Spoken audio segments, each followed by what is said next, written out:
if secret societies helped shape revolutionary America, they did so less through hidden commands and more through symbols. Now, symbols were the shared language of the Enlightenment. And in an age when literacy varied greatly and political speech could be dangerous, imagery carried ideas farther and safer than blunt declarations ever could. Now, let's just take the Great Seal of the United States, shall we?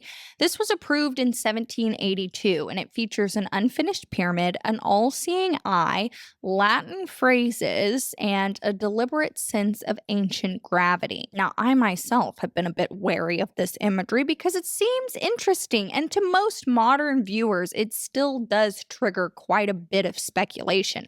But to the 18th century audience, the symbolism was legible and it was even conventional.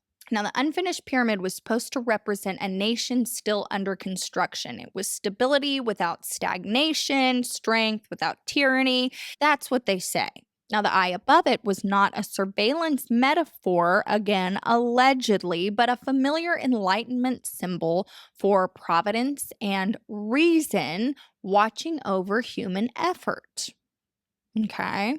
It doesn't sound quite as insidious as I think some of our brains can tend to go to. These symbols had appeared frequently in European art, philosophical texts, and yes, of course, Masonic imagery. Now, the Latin phrases mattered quite a bit too. And this is where my Oklahoma accent is going to get me into trouble because I'm not going to say these correctly. But we start with annuit copetus. Copetus? I'm not nailing it. I know that for a fact. I sound like a country bumpkin. I don't care.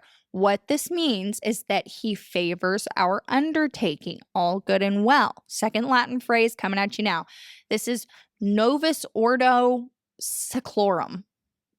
Oh my God. You're laughing at the way I said it. I'm laughing at myself too. But this means a new order of the ages. Now, this was not a declaration of hidden rule, but a bold statement that history had yet again turned a page. The founders were signaling continuity with classical ideals while declaring independence from a monarchy and inherited authority. Now, these symbols did not create belief, they actually were meant to reflect already established thought processes, and at the same time, symbolic language appeared inside private societies. Now, secret rituals often sound theatrical to very modern ears, but in the 18th century, they served as a practical function. They created trust among strangers. It does sound kind of silly to think about these men doing like a nice bow and maybe like a few steps paced out, whatever they do, whatever the rituals are.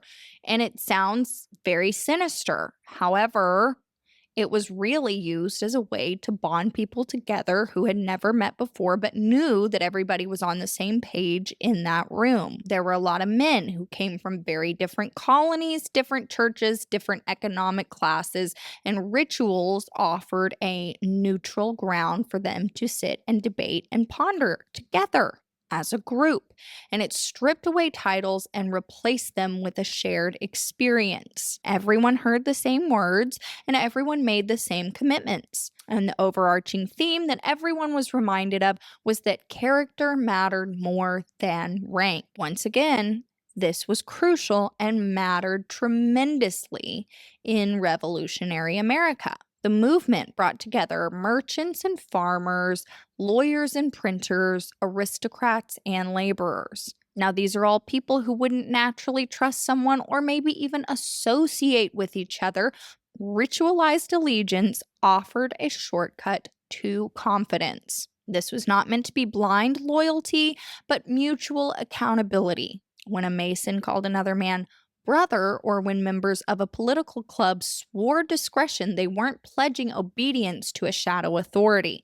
They were agreeing to something simpler and more fragile, and that was to speak honestly and protect one another from exposure. And in an unstable political climate, that promise was priceless.